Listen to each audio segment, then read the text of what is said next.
ಆಶಯ. ಮತ್ತೊಂದು ವಿಶೇಷ ಅಂದರೆ ಚಕ್ರವರ್ತಿ ಸೂಲಿಬೆಲೆ ಅವರೇ, ಇವತ್ತು ಒಂದೇ ದಿನ 10 ಕೋಟಿ ಜನ ಇಲ್ಲಿ ಭಕ್ತರು ಬರಬಹುದು, ಈ ಒಂದು ಪವಿತ್ರ ಸ್ನಾನದಲ್ಲಿ ಭಾಗಿಯಾಗಬಹುದು ಅನ್ನುವಂಥದ್ದು. ಸೊ ಅದಕ್ಕೆ ಸಂಬಂಧಪಟ್ಟಂತೆ ಅಷ್ಟು ದೊಡ್ಡ ಪ್ರಮಾಣದ ವ್ಯವಸ್ಥೆ ಹೇಗೆ ಮಾಡಿಕೊಳ್ಳಲಾಗಿದೆ? ಸೊ ಆ ಒಂದು ವ್ಯವಸ್ಥೆಗಳ ಬಗ್ಗೆ ಹೇಳೋದಾದ್ರೆ, ನೀವು ವ್ಯವಸ್ಥೆಯನ್ನ ಇಲ್ಲಿ ನೋಡಿದ್ರೆ ಸತ್ಯ ಹೇಳಬೇಕು ಅಂದ್ರೆ ಇದು ರೋಮಾಂಚನಕಾರಿ, ಗೂಸ್ ಬಂಪ್ಸ್ ಅಂತ ನಾವೇನ್ ಹೇಳ್ತೀವೋ ಆ ತರದ್ದು.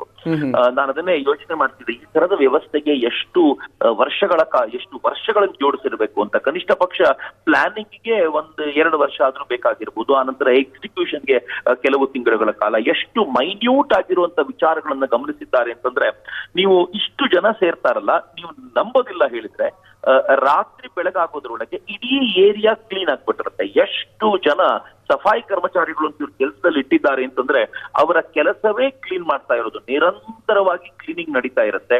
ಆನಂತರ ಈ ಕರ್ಮಚಾರಿಗಳು ಯಾರಿದ್ದಾರೋ, ಇದು ನನ್ನ ಬಹಳ ಸೂಕ್ಷ್ಮವಾದ ಸಂಗತಿ ನಿಮ್ಗೆ ಹೇಳ್ತಿದ್ದೀನಿ, ಇಲ್ಲಿ ಯಾರು ಕೆಲಸ ಮಾಡ್ತಿದ್ದಾರೋ ಕಳೆದ ಕೆಲವಾರು ತಿಂಗಳುಗಳಿಂದ ಕೆಲಸ ಮಾಡ್ತಿದ್ದಾರೆ, ಅವ್ರ ಮಕ್ಕಳುಗಳಿಗೆ ತೊಂದರೆ ಆಗ್ಬಾರ್ದು ಅಂತ ಆಯಾ ಅನೇಕ ಸೆಕ್ಟರ್ಗಳಲ್ಲಿ ಸ್ಕೂಲ್ಗಳನ್ನ ನಡೆಸ್ತಾ ಇದ್ದಾರೆ. ಕೊನೆಗೆ ಈ ಒಟ್ಟಾರೆ ವ್ಯವಸ್ಥೆಗೆ ಅಲ್ಲಲ್ಲಿ ಕುಡಿಯುವ ನೀರಿನ ವ್ಯವಸ್ಥೆ, ಟಾಯ್ಲೆಟ್ ನ ವ್ಯವಸ್ಥೆ, ಪ್ರತಿಯೊಂದನ್ನು ಮಾಡಿದ್ದಾರೆ. ಟಾಯ್ಲೆಟ್ ಕೆಲವು ಕಡೆ ಗಲೀಜಿದೆ ಅಂತ ಅನೇಕರು ಕಂಪ್ಲೇಂಟ್ ಮಾಡ್ತಾರೆ, ಸಹಜವೂ ಕೂಡ ಹೌದು.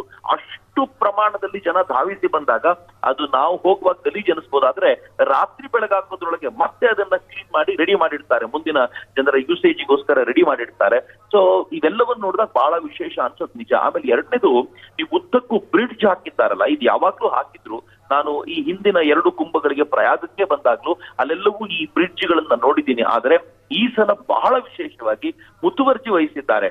ನೀವು ಅತ್ಯಂತ ಕೊನೆಯ ಬ್ರಿಡ್ಜ್ ನಿಂದ ಪಾಸ್ ಆಗಿ ಬಂದಾಗ್ಲೂ ಕೂಡ ಅಲ್ಲಿನ ಎಲ್ಲ ಪೆಂಡಾಲ್ಗಳನ್ನು ನೋಡ್ಕೊಂಡು ಬರುವಂತ ವ್ಯವಸ್ಥೆ, ಯಾವ ಪೆಂಡಾಲನ್ನು ಬಿಡುವಂತಿಲ್ಲ, ಹಾಗೆ ನೋಡ್ಕೊಂಡು ಬರುವಂತ ವ್ಯವಸ್ಥೆಯನ್ನು ಮಾಡಿದ್ದಾರೆ. ಆಮೇಲೆ ವಯಸ್ಸಾದವರಿಗೆ ಅಲ್ಲಲ್ಲಿ ಎಲೆಕ್ಟ್ರಿಕಲ್ ರಿಕ್ಷಾಗಳನ್ನ ತೆಗೆದುಕೊಂಡು ಹೋಗುವಂತ ವ್ಯವಸ್ಥೆಗಳನ್ನ ಮಾಡ್ಕೊಂಡಿದ್ದಾರೆ.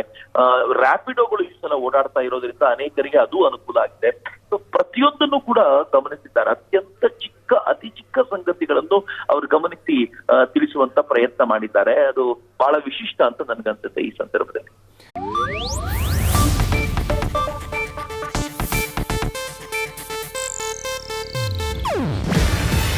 ಇದು ಏಷ್ಯಾನೆಟ್ ನ್ಯೂಸ್ ನೆಟ್ವರ್ಕ್ ಪ್ರಸ್ತುತಿ. ನೀವು ನೋಡ್ತಿದ್ದೀರಾ ಏಷ್ಯಾನೆಟ್ ಸುವರ್ಣ ನ್ಯೂಸ್.